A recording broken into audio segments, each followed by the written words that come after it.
Gazing towards the horizon, Niamh noticed a dark shape outlined against the mantle of snow that lay on the ground. It proved a tower, toppled and broken in pieces. Around it lay the ruins of other buildings, blocks hewn out of basalt rock protruding from the permafrost. That'd be the Clan Vidmar ruins, said Gabor, hollering over the wind. Rich ones had their clan seat here till earth tremors turned all into dust. Hundreds of dwarves lived here once, and now... Help! Save me! On the contrary, there was someone midst the ruins, and said someone was clearly in trouble. Niamh ordered her men to find the unfortunate soul. They returned moments later, leading a dwarf whose teeth chattered. They had found him in a ruined building where he'd sought shelter from ghouls. Judging by his appearance, the dwarf had spent the better... Mirko Vidmar, they call me, he said, patting down unkempt hair that seemed to reach in all directions. I came here seeking a family heirloom, lost in the tremors and the chaos they caused. I ken the chamber where it ought to be, but, well, beasts made their lair there. I cannot drive them off on my own, but bold warriors like you ought... I too have lost my home, estate, said the Queen. So I understand well what you feel. I shall help you recover your heirloom. Call it a win. Mirko Vidmar's face lit up. Though he'd spent a week besieged and eating stale biscuits, and though there was a hoarfrost in his beard, he quickly trotted to the front of the column and led the Lyrian soldiers to the underground chamber.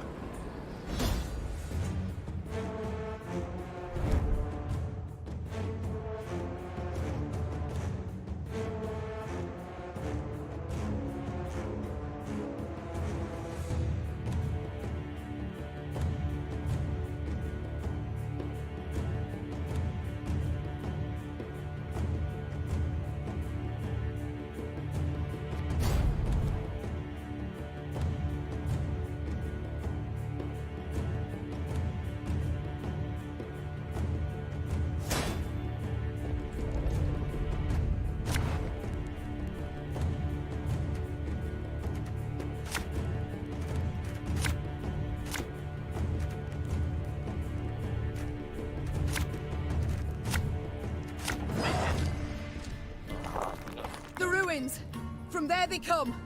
Drive them back!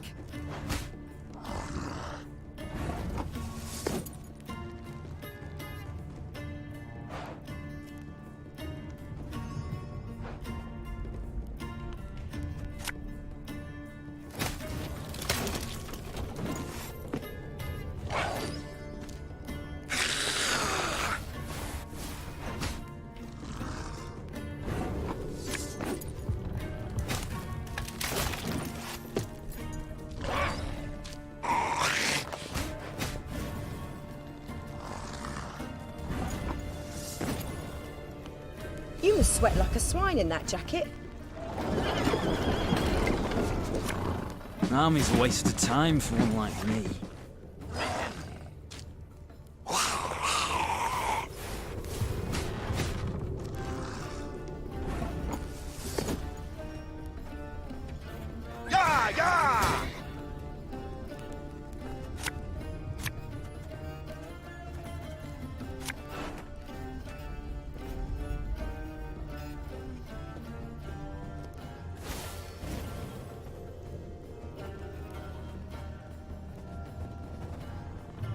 Left, right, left, right.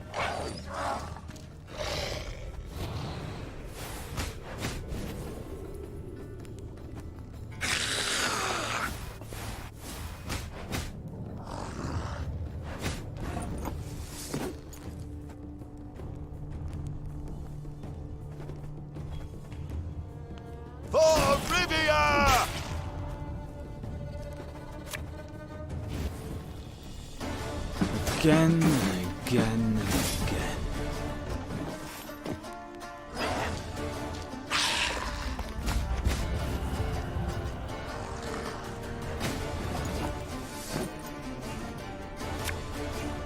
Ever have a storm knock out one of your teeth?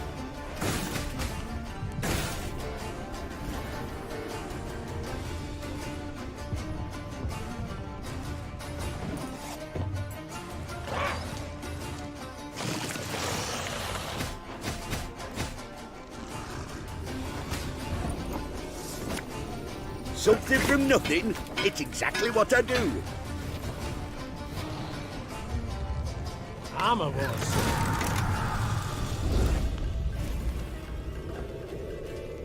We'll catch them all!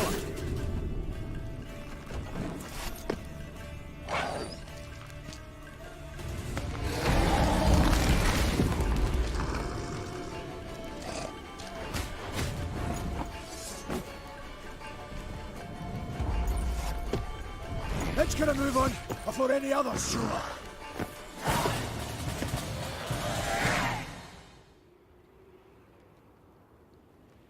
As soon as the fight was done, Mirko Vidmar ran towards a crate that stood on a pedestal, slipping on the now bloody floor. When the dwarf lifted the lid, precious stones spilled out. Your heirloom? This? Seems to me Brother Mirko wasn't wholly candid with us. This here's no heirloom, no family souvenir. It's the treasure trove of Clan Vidmar. We thought it gone for good. Pressed for the truth, Mirko admitted no family sentiment had prompted this expedition. The dwarf had planned to leave Mahakam and start a new life among humans. Yet he did not wish to do so. I can't stand to stay here a moment longer. The days, all of them, they're identical. Rise with the first cockscrow, march in double file to the latrine, crap on command, 12 hours down the shaft and home to sleep. Mirko complained. Want a wifey? Put in an application. In triplicate. Care to snip your beard? Elders got to approve it. You want to add buttermilk, not cream, to your mushroom soup? Clan council's got to debate it. How's a dwarf not to get born? I understand the lad, no two ways about it. Gabor sighed. But I feel it's my duty to remind yous that what Mirko's going and doing here, well, there are laws. Treasure's due the Elder-in-Chief, not to Mirko. That's one. Second, any dwarf that wants to leave Mahakam can't take nothing but his breeches, his dixie, and his coat. So, brief like, consider well afore you make your decision, Your Grace.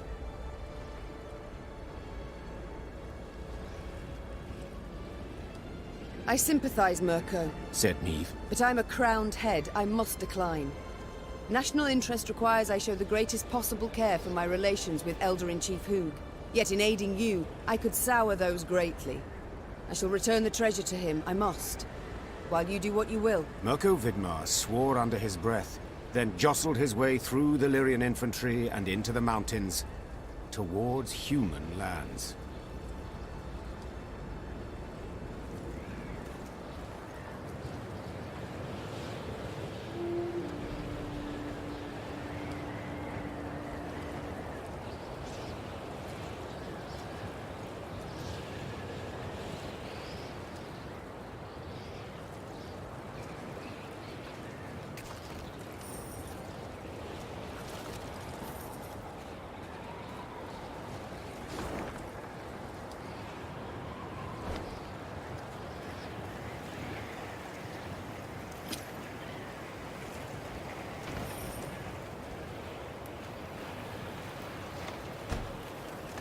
Frozen, all.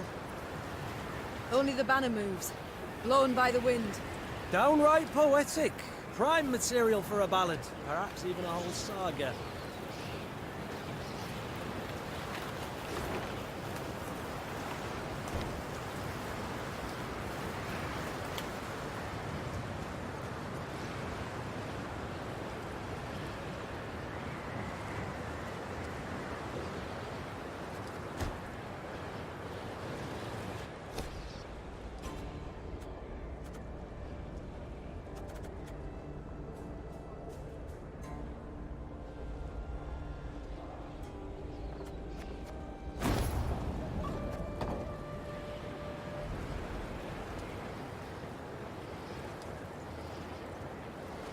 The Lyrians rode a narrow, winding path along the rocky ridge.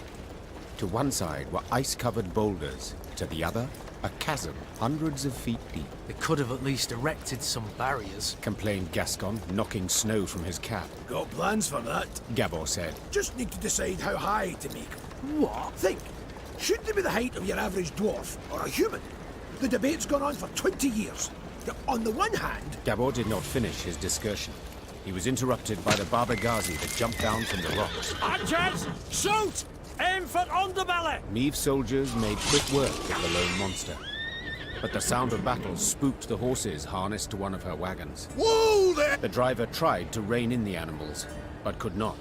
They dragged him into the chasm along with his cart and the soldiers riding it. They landed a few dozen feet below on a rocky outcropping. A moment later... Did you see how they fared? Anyone left alive? Asked Neve, leaning over the cliff edge. Worry more about their cargo. Gascon replied. They were also carrying chests of gold. Blast. We can't get down there. Too steep and the snow keeps falling. We can lower ourselves down a line. But without armor, shields, or heavy weapons, otherwise it will snap. And the Baba Ghazis? The Queen said, brow raised. We shan't kill them with daggers. They're too thick of armor. We'll have to try. You only live once. Neve sighed. Gascon, round up some volunteers and let us move out. Moments later, the Queen was lowering herself down a line straight towards the gaping maw of a Baba Ghazi. Her only...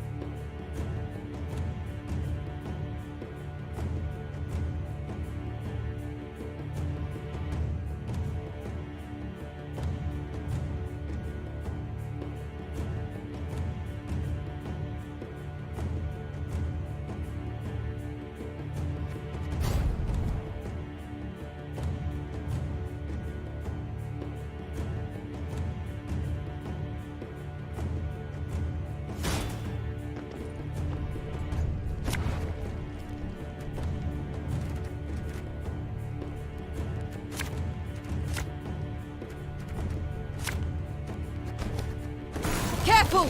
No one try to be a hero!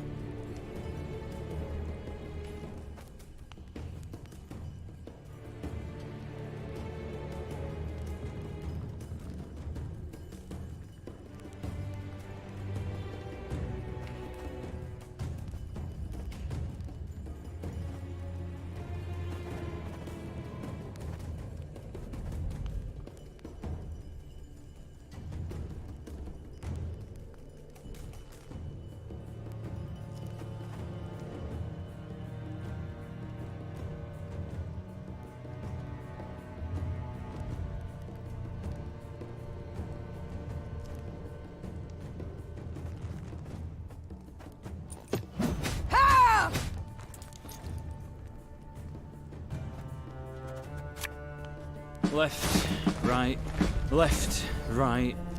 For Rivia! This artist will be reaping black-clad heads.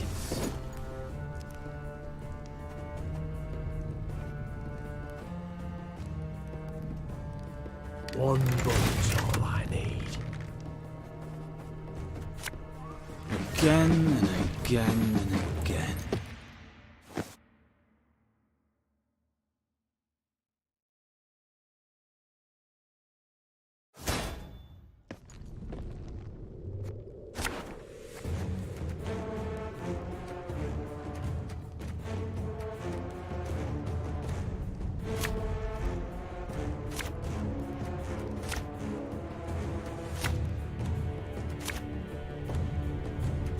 Careful!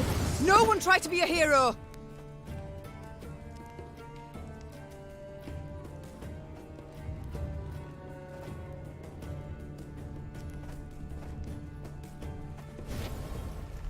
An army's a waste of time for one like me.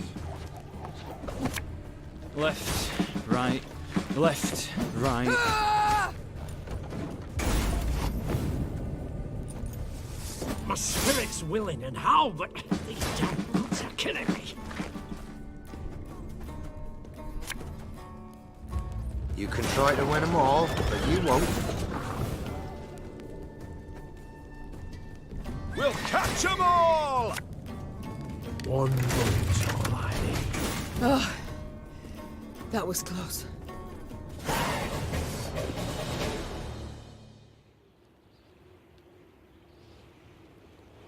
Bereft of sword and shield, Meve could not withstand a single blow. She thus danced atop the frozen snow, deftly dodging the Barbegazi's lightning-fast strikes, while delivering but a few well-aimed hits of her own. When the last monster fell lifeless to the ground, Meve walked up to the shattered wagon. The soldiers it had carried were bruised, frostbitten, but alive. Your Grace, we were sure you'd leave us. A good ruler never abandons her folk. Nor her gold. Gascon interjected.